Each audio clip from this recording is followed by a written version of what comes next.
오늘의 본문을 가지고 우리 인생의 목표를 제시한다면 우리가 화평함과 거룩함에 목표를 두고 살아갔으면 좋겠다 하는 마음으로 목표를 한번 제시합니다. 왜냐하면 이 사회가 지금 너무나도 많은 사람들 가운데 싸움이 일어나고 또 시기하고 질투하고 고소하고 고발하는 일들이 이 한국 사회에 너무 많이 일어난다는 사실입니다. 그러면 기독교는, 교회는 고소고발이 없나요? 교회 연합신문이라는 곳에 이런 기사가 올라서 한번 여러분에게 읽어드리겠습니다. 고소고발은 사랑과 용서를 입에 달고 사는 기독교계에서도 난무하다. 성경의 가르침을 따르지 않고 무시하는 사이비 신앙인들이 그만큼 많았다는 뜻이다. 연합과 일치를 이룬다는 교계, 연합 단체들도 여차하면 고소, 고발하고 심지어 목회자와 신도 간에 또 같은 교회 신도들 간에도 상대를 처벌해달라고 고소, 고발한다. 여기에 무슨 사랑과 용서가 있단 말인가? 얼마나 슬픈 이야기인지 몰라요. 여러분, 우리는 왜 고소고발해야 되나요? 자기의 옳음을 주장하기 위해서 나는 옳지 않았는데 상대가 고집을 피우니까 고소고발해서라도 그것을 하게 하는데, 여러분, 이 고소고발을 교회에서 해결해야 됩니다. 교회 안에서 고소고발이, 교회 안에서 불편함과 또 여러 가지 어려움이 없을 수는 없습니다. 왜냐하면 사람들이 사는 곳에서는 늘 불편함과 어려움과 부딪힘이 있습니다. 그런데 이 부딪힘을 가지고 일반 법정으로 가면 어떻게 되겠습니까? 그분들이 판결을 하면서, 그분들이 수사를 하면서 뭐라고 이야기하는지 아세요? 예수 믿는 것들 지들끼리 저렇게 싸우네. 뭐하러 예수 믿나? 여러분, 그건 누구를 욕먹이는 걸까요? 하나님의 이름을 욕먹이는 겁니다. 나는 옳음을 주장해서 나는 옳다고 인정받았지만, 여러분, 하나님의 이름이 욕먹이는 것은, 이것은 그의 옳음이 주장되는 게 아니라 하나님을 아주 욕되게 하는 겁니다. 여러분, 이런 상황 속에서 우리 신앙인들은 해야 될 일이 무엇이냐? 여러분, 화평함과 거룩함을 유지해야 됩니다.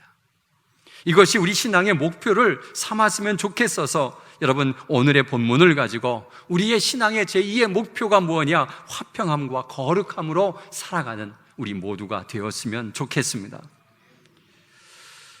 여러분, 먼저는 거룩함입니다. 이 거룩함은 하나님의 명령입니다. 레위기 11장 45절에 내가 거룩하니 너희도 거룩할지니라. 거룩을 주님께서 선포했습니다. 사도 바울도 같이 말합니다. 데살로니가전서 4장 3절에 하나님의 뜻은 이것이니 너희의 거룩함이라. 거룩함이라고 한 것은 구별되었다는 뜻입니다. 하나님을 믿는 자로서 구별되었다는 뜻이에요. 세상 사람들과 똑같이 살지 않는 거예요. 왜 당신은 우리와 다르지라고 하는 그런 소리를 들어야 돼요. 우리는 그 다름을 하기 위해서 오늘도 주님 앞에 나와 예배하며, 다른 사람은 다 놀러 가지만 우리는 교회에 오는 것이, 이게 거룩함이에요. 구별되었다는 것이죠.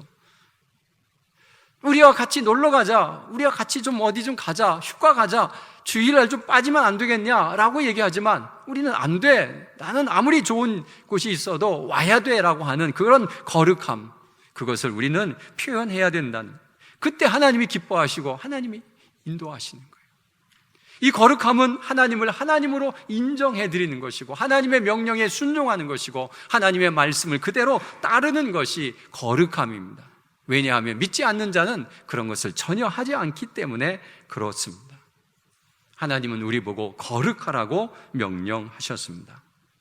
또 하나는 화평함입니다. 이 화평함은 무엇이냐라고 하면, 여러분이가 잘 아는 것이 화평케 하는데, 예수님은 이것을 말씀하셨습니다. 뭐라고 말했느냐 하면, 여러분, 화평케 하는 자는 복이 있나니 그를 하나님의 아들이라 일컬음을 받을 것이요 라고 팔복에 말하고 있습니다. 예수님은 화평케 하려고 이 땅에 오셔서 화목 제물이 되었습니다.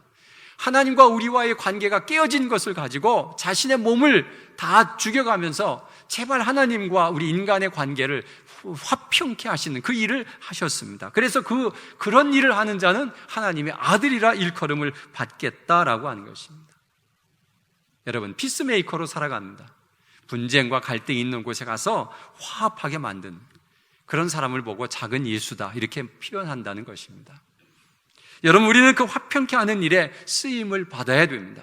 예수님이 하신 것처럼 우리가 하나님과 우리와의 관계를 화평케 한 것처럼 믿지 않는 자와 하나님과의 관계를 화평케 하는 그 일, 또 사람과 사람과의 분쟁이 있는 곳에 가서 화평을 이루는 일, 이런 것을 하는 것, 우리가 얼마나 중요한 일입니까?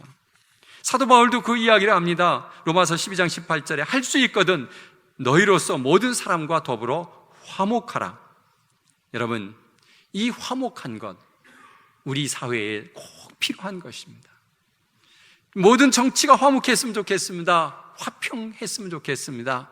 서로 극단으로 달리지 않았으면 좋겠습니다. 너무 극단으로 가다가 보면 이 나라에 문제가 심각하고 또 내전이 일어나면 이건 큰 문제입니다. 전쟁 중에 제일 안 좋은 전쟁이 내전입니다. 우리끼리 서로 의심하고 서로 싸우고 누가 누구 편인지도 모르겠고 같은 민족끼리 싸우는 것은 둘 다 망하는 것입니다. 여러분, 정말 이 화평함과 화목함, 이것을 이 사회가 좀 제발 이루었으면 좋겠는데 왜 모두 다 극단으로만 가려고 하는지 모르겠습니다.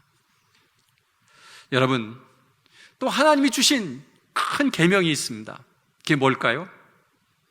구약의 신약을 전부 다 압축하면 나타나는 것이 하나님 사랑, 이웃 사랑입니다.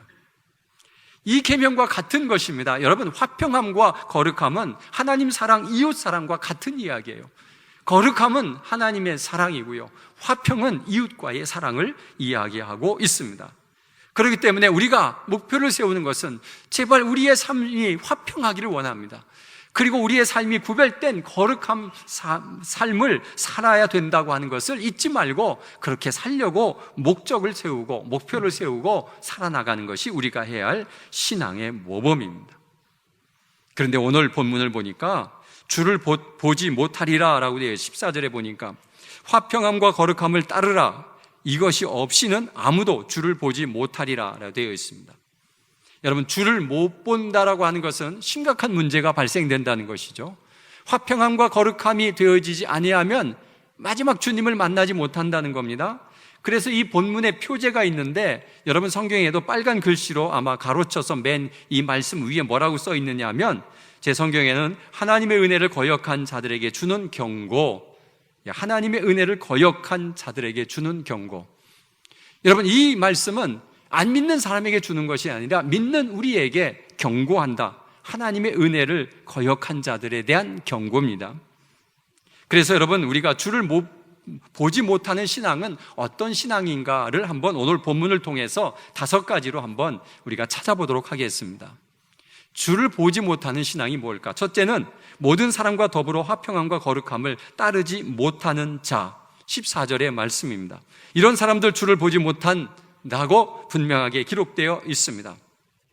아까도 얘기한 것처럼 거룩함, 하나님으로 인정하고 내가 거룩하고 구별된 삶, 믿지 않는 자와 분명히 구별된 삶.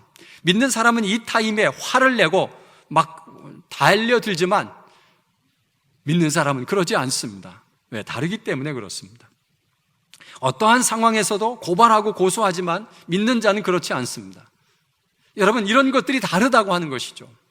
우리의 삶 속에서 정말 거룩함을 나타내는 삶, 그리고 될 수 있으면 사람들과의 관계성 속에서 화평과 평화를 이루어가려고 무던히 애를 쓰는 삶, 이것이 얼마나 중요한 삶인가를 우리에게 가르쳐주면서 여러분, 이런 것들을 우리에게 주신 하나님께 감사해야 됩니다. 여러분, 우리는 주의를 지키고 11조를 하고 거짓말을 하지 않고 정직하게 살아가는 것, 이거 우리 그리스도인들이 해야 할 아주 중요한 거룩함입니다. 그런데 믿음의 사람들이, 교회를 다닌다는 사람들이 그냥 밥 먹듯이 거짓말하고 또 기회주의로 살아가고 그러면 안 됩니다. 여러분, 기업의 사장님은 모든 직원들에게 인정을 받아야 됩니다. 야, 우리 사장님은 다르다, 뭔가 다른 사람과 다르다, 그런 소리를 들어야 되지 않겠습니까? 그리고 직장에서도 우리가 존경받는 사람이 되어야지. 야, 우리 누구 높은 자리에 있으면 그분은 정말 존경하고 싶은 마음이 있다라고. 여러분, 그런 소리를 들어야 되지 않겠습니다? 그리고 가장 화평함이 가장 이루어져야 할 곳이 어딘지 아세요? 가정입니다. 가정. 그래서 여러분, 아버지가 자녀들에게 존경받는 자녀가 되지 않겠어요? 딸이 우리 아빠 같은 사람하고 결혼하고 싶어. 아들이 우리 아버지를 존경한다. 우리 어머니를 존경한다. 그런 소리를 들어야 되는 것이 가정입니다. 그래서 가정에서 화평함과 거룩함을 자녀들에게 보여주지 아니하면 이 자녀들도 다음에 가서 결혼하며 살아가면서 이 화평함과 거룩함을 유지할 수 없습니다. 왜냐하면 보고 배운 게 없습니다. 사랑하는 성도 여러분, 이 거룩함과 화평함을 이루는 것은 우리가 해야 할 소중한 사명임을 믿으시기를 간절히 바랍니다. 두 번째는 하나님의 은혜를 이루지 못하는 자라고 하는 것을 15절에 말씀하고 있습니다. 하나님의 은혜를 이루지 못한다라는 것이죠. 교회는 늘 왔다 갔다 합니다. 그런데 전혀 은혜를 받지 못합니다. 왜 교회를 다녀야 된 이유도 잘 모르겠습니다. 그리고 그냥 와서 앉아 있는데 말씀도 잘 안 들리고 도대체 무슨 얘기하는지 도대체 모르는 겁니다. 그래서 졸리기만 합니다. 여러분, 우리는 이 은혜를 사모해야 됩니다. 저 말씀은 내 말씀이야. 저 말씀을 내가 받고 은혜 받고 내가 축복받고야 말겠다라고 하는 그런 열심을 가지고 와야 돼요. 그냥 한번 은혜를 끼쳐보세요 라고 하는 구경꾼의 신앙은 아닙니다. 여러분, 적극적인 자세를 가지고 하나님의 말씀을 관심 있게 들고 준비하고 기도로 준비하고 말씀을 들으면 됩니다. 그리고 말씀의 은혜가 되면 아멘 하십시오. 꼭 남이 해야 하는 것은 아닙니다, 여러분. 정말 하나님의 은혜가 사모하는 마음으로 가야 되는데 정말 하나님이 계신 분인지, 정말 하나님이 천국을 만들어 놓으셨는지, 내가 죽으면 갈 곳이 천국인지, 우리가 예수 믿어서 얻는 유익이 무엇인지, 왜 수많은 사람들이 예수를 믿어야 되는지, 여러분, 이런 것들을 찾는 노력이 필요해요. 그냥 가만히 있으면 뭐가 되는 것처럼 생각하는데 여러분, 그래서는 은혜를 받을 수가 없습니다. 하나님의 살아계심이 믿어진다면 여러분, 적극적으로 믿어야 됩니다. 하나님은 주무시는 분이 아닙니다. 그냥 가만히 있으면 뭐가 된다고 생각하시는 분이 아닙니다. 정말 하나님을 믿는다면 내가 하나님의 말씀에 순종하고 하나님의 말씀에 순종하면서 내가 천국 갈 수 있는 믿음이 있는가를 점검하면서 내가 구원의 확신을 가지고 열심히 살아가야 됩니다. 세 번째는 쓴뿌리가 나서 괴롭게 하여 많은 사람이 이로 말미암아 더럽게 하는 자. 좀 말이 어렵죠? 우리말 성경으로 쉽게 쓴 말 성경을 다시 한번 읽어드리겠습니다. 쓴뿌리가 돋아나 문제를 일으키고 그로 인해 많은 사람들이 더럽혀지지 않도록 조심하라 라는 것입니다. 여기서 쓴뿌리는 상처를 이야기합니다. 상처, 우리는 외상이 있죠. 외상, 이런 살을 찢기고 아프면 그것을 이제 연고를 바르고 치료하는데 그 상처난 곳에 옷이라도 스치기만 하면 굉장히 아픕니다. 그래서 화가 날 정도로 많이 아픕니다. 그래서 아픈 상처를 건드리지 말아요. 그런데 마음의 상처도 마찬가지입니다. 내 마음의 상처를 받고 있는데 그것을 건드리면 그냥 화가 나는데 요즘 말로 뭐가 열려요? 그게 마음의 상처를 건드렸을 때 나타나는 현상입니다. 여러분, 이런 상처가 참 많이 있습니다. 우리 주변에 내가 상처를 받지 않으려고 해도 벌써 환경이 상처가 되어 있습니다. 가난이 상처이고 부모가 없는 게 상처이고 공부를 못한 게 상처입니다. 그런데 그거 누가 건드려 보세요. 난리 납니다. 학업에 대한 상처가 있으면 우리 자녀들을 어떻게 해요? 잡기 시작하죠. 상처 때문에 그래요. 상처 때문에 그래요. 내가 공부를 못했으니까 너는 나 같은 상처를 받지 마라. 그래서 열심히 해라. 그래서 막 때려서라도 공부를 시키려고 하는데 아이들은 그것 때문에 또 상처를 받습니다. 이 상처의 대물림은 끊어야 되는데 계속해서 대물림이 가고 있습니다. 가난한 것이 상처라면 막 잘 사는 사람 보기만 해도 꼴보기 싫고요. 막 뭐 샀다 이런 거 얘기하면 듣기 싫습니다. 그리고 가난한 사람은 무시하면 참지 못합니다. 여러분, 이런 상처, 이런 갈등이 있는데 그게 쓴뿌리라고 하는 것입니다. 이 상처가 두 가지로 나타나는데 이 상처의 두 가지 중에 한 가지는 죄입니다. 이 죄는 자기가 자기에게 상처를 준 거예요. 여러분, 우리가 죄를 짓고 나면 아주 불편합니다. 그것이 해결되기 전까지는 아주 그냥 자신이 불편하고 괴롭습니다. 그것은 자기가 자기에게 준 상처예요. 그래서 그것 때문에 힘들어하고 괴로워합니다. 또 하나는 남이 나에게 준 상처입니다. 이거 정말 어렵습니다. 남이 나에게 준 상처는. 근데 이 상처 중에 제일 많이 상처를 주는 분들이 누굴까요? 가족입니다. 가족 중에서도 부모입니다. 부모. 제가 며칠 전에 이 내적 치유를 다녀왔습니다.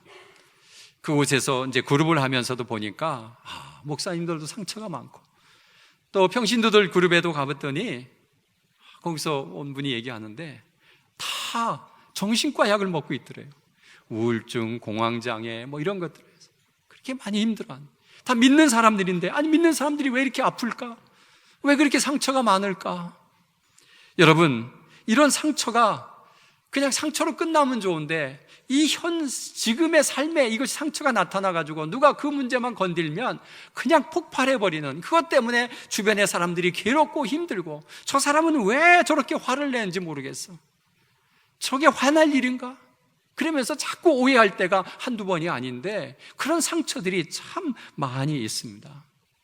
여러분, 이 두 가지 상처, 그래서 이 두 번째 상처는요, 용서를 해야 되는데 용서를 안 되는 거예요. 용서가 안 되는 거예요. 용서를 못 하는 거예요. 여러분, 이런 상처에 용서를 해야 되는데 안 되잖아요. 그래서 여러분, 우리는 하나님 앞에 나가 이 모든 상처를 내어놓고 눈물로 기도하면, 여러분, 이 위로의 하나님, 이 상처를 치료하시는 분이 하나님이시라는 거예요. 이 상처를 가지고 주님 앞에 나와서 큰 소리로 기도하고, 하나님, 내가 너무 아파요, 이것 때문에 내가 힘들어요, 하나님 어떻게 했으면 좋겠어요 라고 계속해서 기도할 때 하나님이 우리를 품어주시고 이끌어주시며, 야, 그런 거 가지고 너무 그렇게 힘들어하지 마라. 너는 내 아들이다. 나는 내가 너를 지킨다. 너는 앞으로 내가 어떻게 크게 놀라운 은혜를 너에게 줄 것이다. 그러니 그것 때문에 마음 아파하지 말고 기죽지 마라. 자신 있고도 당당하게 살아라 하고 우리를 치유하시고, 나는 너를 위해서 더 아팠다. 나는 십자가에서 죽을 만큼 아팠다. 그러면서 우리를 위로하실 때 우리는 감동을 받고 하나님 앞에서 그 치유함을 받는 역사가 일어나는 거예요. 이것을 내적 치유라고 합니다. 여러분, 이런 쓴뿌리가 계속해서 우리를 괴롭힌다고 하는 이 사실을 우리가 생각하면서 하나님 앞에 이것을 치유받아야 될지, 치유받지 않으면 주변에 있는 사람들을 괴롭히고 맙니다. 자기도 괴롭고 주변 사람도 괴롭고, 그래서 그렇게 하면 안 된다고 오늘 본문은 우리에게 말씀하시면서 제발 그 쓴뿌리 상처를 치유받기를 원하시는 하나님이십니다. 네 번째는 음행하는 자라고 16절에 말씀하고 있습니다. 음행하는 자 주를 보지 못하리라. 여러분, 이 음행도 관계를 깨는 것입니다. 요즘 왜 이렇게 성추행에 관한 기사들이 많이 뜨고 또 여러 가지 문제들이 많이 뜨는데, 이 나라가 이렇게 지저분한 나라였나 라는 생각을 가질 때가 있어요. 유아 성추행, 장애인 성추행, 그리고 바람 피는 문제, 이런 것에서 많이 깨지고, 또 동성애, 성적인 문란, 이런 심각한 일들이 계속해서 일어나고 있는 이 음란한 사회를 보면서 여러분, 우리는 정신 차려야 됩니다. 동성애를 계속해서 인권 문제로 합법화하려고 하는 그 이유 중에 속셈이 하나 있는데, 그 속셈은 뭐냐? 성적인 자유함입니다. 성적인 자유함. 주로 남자들이 그것을 계속 밀어붙이고 있는 그 상황은 성적인 자유함입니다. 성의 개방입니다. 그저 마음대로 하고 싶으면 마음대로 해라는 것입니다. 여러분, 우리가 한번 생각해 보세요. 내 남편이 아무 여자나하고 자고 다니고 내 아내가 아무 남자하고 자고 다닌다면 여러분, 이게 가정이 진행되겠어요? 거기서 오는 자녀들의 상처는 얼마나 크고요, 얼마나 배신감 같습니까? 성적인 문제가 큰 배신감을 안겨줘가지고 못 참는 겁니다, 여러분. 그런 것을 자꾸만 이렇게 만들어가고 있는 이 사회를 보면서 여러분, 우리가 소돔과 고모라를 생각해야 됩니다. 그런 사회가 될 때 하나님께서 진노의 손길이 그 사회에 임한다고 하는 것을 우리는 생각하고 하나님 앞에 건실한, 그리고 영적으로 건실한 자가 되고 음란한 생각에서 벗어나려고 노력해야 됩니다. 다섯 번째는 장자의 명분을 한 끼의 음식으로 판자합니다. 여기서 에서의 이야기를 합니다. 에서, 야곱과 에서가 있었는데 에서가 형이고 야곱이 동생입니다. 야곱이 팥죽을 끓이고 있었습니다. 형이 사냥하고 돌아와서 너무 배고팠습니다. 팥죽 냄새가 너무 좋아가지고 야곱에게 팥죽 한 그릇을 달라고 합니다. 근데 야곱이 안 된다고 합니다. 이건 내 거니까 안 됩니다. 아이, 좀 달라. 안 됩니다. 야곱이 한 가지 제안을 조건합니다. 장자의 명분을 내게 넘기십시오. 그러면 팥죽을 드리겠습니다. 에서는 장난인 줄 알았습니다. 그래, 네가 형 해라. 내가 동생 할게. 그리고 팥죽 한 그릇 먹자. 팥죽 한 그릇을 맛있게 먹었습니다. 장난인 줄 알았는데 하나님은 그것을 기억하고 모든 장자의 축복을 야곱에게 전부 줘버리고 말았습니다. 이것을 안 에서는 나중에 오늘 17절에 말한 건지 그가 후에 축복을 이어받으려고 눈물을 흘리며 구하되 버린 바가 되어 회개할 기회를 얻지 못하였다라는 것입니다. 아버지에게서 아버지 내게 줄 축복 조그만한 거라도 하나 있으면 주세요라고 하는데 없다. 내가 야곱에게 다 내려버렸다. 뭐 한 가지라도 주세요라고 가서 울며 애원했는데 한 가지도 받아내지 못했습니다. 여러분, 이 장자의 명분을 우리가 소홀히 해서는 안 되는데 우리는 장자입니까? 차자입니까? 잘 모르세요? 예, 우리는 장자입니다. 독생자 예수 그리스도를 죽이고 우리를 양자 삼으신 하나님이십니다. 그래서 우리는 양자된 장자입니다. 왜냐하면 동생이 없기 때문에 그렇습니다. 우리는 장자의 명분, 너는 내 아들이다, 너는 내 딸이다. 하나님이 말씀해 주셨고 너는 왕같은 제사장이다. 내가 너를 지명하여 불렀나니 너는 내 것이다. 이런 권한을 우리에게 주었습니다. 영접하는 자, 곧 그 이름을 믿는 자들에게 하나님의 자녀가 되는 권세를 주셨으니라는데, 이 권세, 권한이 있는 세력입니다. 여러분, 이 권세를 주었는데 음식 하나에 팔아버려요? 그걸 주신 분이 얼마나 기분 나쁘고 얼마나, 여러분, 이런 권한, 이런 권세를 우리에게 주셨는데 이것을 소홀히 여기면 안 됩니다. 소중하게 여겨야 됩니다. 그래서 그것이 거룩한 것입니다. 하나님 앞에서 하나님의 일이라면 우리가 껍벅 죽고 하나님의 역사라면 우리가 그것을 따르려고 노력하고, 그런데 여러분, 그런 권한과 주신 특권을 그냥 팔아버려요? 그냥 하루 놀러 가는 거로 그냥 팔아버려요? 한번 거짓말 슬쩍하고 그냥 팔아버려요? 이건 하나님께서 진노하실 문제입니다. 그래서 여러분, 하나님이 주신 권세의 특권, 하나님 주신 이 특권을 소홀히 하지 말아야 되는데 우리는 자꾸 죄와 타협합니다. 그리고 별건 아닌 것처럼, 그리고 바쁜 일 다 하고 남으면 시간 나면 교회 오는 건, 여러분, 이런 건 하나님이 원하시는 일이 아닙니다. 정말 하나님이 나의 일생에 가장 소중한 분이라 생각하고 최선을 다해서, 내가 지금 뭐 어떤 이익이 없더라 하더라도 그거 다 포기하고 주님 앞에 나와서 예배하는 그 일이 얼마나 소중한 일인가를 우리는 가져야 되는데, 주기도문에도 아버지의 이름을 거룩하게 하시며라고 쓰여 있습니다. 신앙인으로 구별되게 거룩하게 살아가는 것, 장자의 명분을 소홀히 하지 않는 그런 사람을 우리는 원하십니다. 결론을 맺겠습니다. 우리의 신앙인으로서 신앙의 목표가 있으면 좋겠습니다. 화평함과 거룩함을 여러분 우리의 목표로 세우고 하나님을 잘 섬기며 이웃과 화평을 누리며 살아가는 것, 어떻게 보면 당연한 것 같지만 잘 안 되기 때문에, 소박한 것 같지만 우리가 잘 안 되기 때문에 이것을 위해서 우리가 힘써 노력하지 아니하면 우리는 이 신앙의 기본을 놓쳐버릴 때가 참으로 많이 있습니다. 사랑하는 성도 여러분, 화평하십니까? 거룩하십니까? 그 일을 위해서 오늘도 여러분 주님 앞에 나의 모든 것을 내려놓고 내가 화평함에 쓰임받아서 피스메이커의 삶을 살아가겠노라고 다짐하는 우리 모두가 되시기를 간절히 바랍니다.